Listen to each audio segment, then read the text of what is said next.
அவரை பற்றி நான் இப்படி ஒரு சூழ்நிலையில் பேசுவேன்னு நான் கொஞ்சம் கூட எதிர்பார்க்கவே இல்லை, நினச்சி கூட பார்க்கவே இல்லை. டிசிப்ளினான பர்சன். 46 வருஷம், கிட்டத்தட்ட 46 வருஷம். முதல் படத்தில் அவர் கூட கதாநாயகியை நடித்ததுலேருந்து ஒரு 10 நாளைக்கு முன்னாடி பேசுகிறவர்களுமே என்கிட்ட எல்லாருமே சொல்லுவார், பேசுவார். ரொம்ப டிசிப்ளினானவர். எல்லாமே பிளானிங்கோட தான் பண்ணுவார். அது எப்படி இது மட்டும் அவருக்கு தெரியாமல் போச்சுன்னு தான் தெரியல. மற்றவங்களுக்கெல்லாம் சொல்லுவார், எல்லாருக்குமே சொல்லுவார். அப்படிப்பட்டவர் அவருக்கு இப்படி இருக்கும் இப்படி நடக்குங்கிறத எப்படி அவர் தெரிஞ்சுக்காம போனார், சொல்லாமல் போனாருங்கிறதே தான் காலையிலேருந்து எனக்கு மனசே ஆறல. எனக்கு இந்த நிமிஷம் வரலாம் கூட நம்பிக்கையே இல்லை. நான் எந்த வீட்டுக்கு போனாலும் நான் பேசவே மாட்டேன், மைக்கு முன்னாடியெல்லாம் பேச மாட்டேன். ஏன்னா அது இழந்தவங்களுக்கு தான் அதனோட வலி வேதனை எல்லாமே தெரியும், அதனால நான் போயிடுவேன். ஆனால் இது ரொம்ப வலிக்குது, ரொம்ப வேதனையாக இருக்குது. 10 நாள் முன்னாடி பேசும்போது கூட இன்விடேஷனோட வருவேன் அப்படின்னு. நான் சும்மா கிண்டலுக்கா, பரவாயில்லையே சார் 75வது வயசுல இன்னொரு கல்யாணம் பண்ணிக்க போறீங்களா அப்படின்னு கிண்டல் அடிச்சு. ஐயோ, ரொம்ப டிசிப்ளினுங்க. போன வருஷம் வரல என் பிறந்த நாளுக்கு அவர் என்னை வாழ்த்தினார். ஜூலை 6 நான் மறந்துட்டேன்னா கூட அவர் மறக்கவே மாட்டார். காலையில் ஃபஸ்ட்டு ஃபோன் அவர்கிட்ட தான் வரும். எந்த விதமான எதிர்பார்ப்பும் இல்லாமல் ஃபஸ்ட்டு டே எங்களோட எப்படி பழகினாரோ அதே மாதிரி தான் இந்த நிமிஷம் வரலாம் பழகினார் அவர்.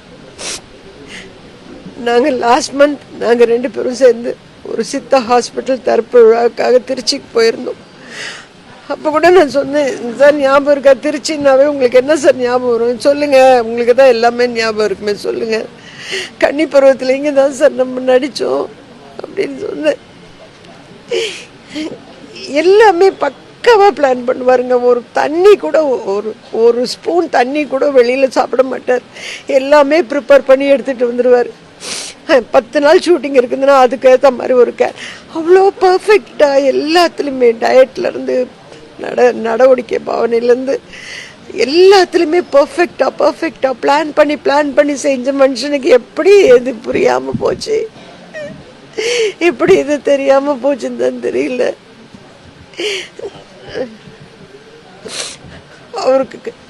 அவரோட மனசில் எப்பவுமே சொல்வார், என் தம்பி ரூபனும் என் பிள்ளையும் ஒன்றுமே தெரியல, இன்னுமும் அவனுங்க ஒன்றுமே தெரிஞ்சுக்க மாட்டேன்றானுங்க, உலகத்தை பற்றி அவனுங்களுக்கு தெரியல வடிவு. எனக்கு அவனுங்களோட சிந்தனை தான் எனக்கு ஜாஸ்தி. எங்கள் அப்பா ரூபனை என் கையில் கொடுக்கும் போது இவனுக்கு ஒன்றுமே தெரியாது, நீ தான் அவனை கடைசி வரலும் பார்த்துக்கணும்னு சொல்லிட்டு போயிட்டாரு, அந்த ஒரே காரணத்துக்காக தான் அவனை பிடிச்சி வச்சுன்னு இருக்கிறேன் நான் அப்படின்னு தம்பியை பற்றி சொல்லுவார், பிள்ளைய பற்றி சொல்லுவார். அவங்க மகன் மேலே அவ்வளோ ஆசை அவருக்கு. எல்லாமே ஷேர் பண்ணுவார். ஆனால் நிறைய மனசுக்குள்ளரையே அழுத்தத்தை வச்சுக்கிட்டாருங்க. இல்லைன்னா இத்தனை மைக்கு முன்னாடி நான் பேச வேண்டிய நிலைமையே எனக்கு ஏற்பட்டிருக்காது. எல்லா வேதனையும் அவர் மனசுக்குள்ளரையே வச்சுக்கிட்டாரு. அவரோட மன அழுத்தம் தான். அதர்வைஸ் அவருடைய பக்கா ஜென்டில்மேன், அவ்வளோ பர்ஃபெக்டான மனுஷன். அவருக்கு இப்படியெல்லாம் சடனாக வர்றதெல்லாம் தெரியல. ஆனால் ஒன்றே அவர் ரொம்ப நல்லவர் அப்படிங்கிறது அவருடைய இதில் தான் தெரியுது. யாருக்கும் எந்த தொல்லையும் கொடுக்காம டக்குன்னு முடிச்சுக்கிட்டாரு. ஆனால் இத்தனை பேர் நம்மெல்லாம் இப்படியெல்லாம் நிற்போன்னு அவர் கொஞ்சம் கூட எதிர்பார்த்துருக்க மாட்டார். நிறைய சாதிக்கணும்னு நினச்சவர். சினிமாவில் அவருக்கு அவர் எதிர்பார்த்தது கிடைக்கலங்கிறது ஒரு பக்கம் அவருக்கு மனசில் வேதனை இருந்துகிட்டே இருந்தது. இருந்தாலும் அதை விட பிரமாதமாக நிறைய விஷயங்கள் அவர் சாதிச்சிட்டார். அவரோட இழப்பை அவங்க தம்பியும் அந்த பிள்ளைய எப்படி பார்த்துக்க போகிறாங்க, எப்படி இந்த வலியை தாங்க போகிறாங்கன்னு தெரியல. ஏன்னா அவங்களுக்கு உலகமே தெரியலன்னு தான் அவர் வேதனைப்படுவார். தெரியல. எப்படி தாங்க போகிறாங்க?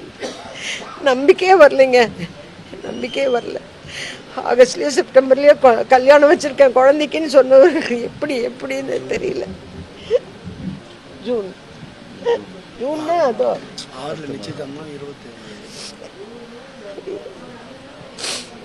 நீங்கள்லாம் வந்து இப்படி நின்னதுக்கு அவர் உண்மையிலே அவரோட ஆத்மா ரொம்ப சந்தோஷப்படும், உண்மையிலே சந்தோஷப்படும்.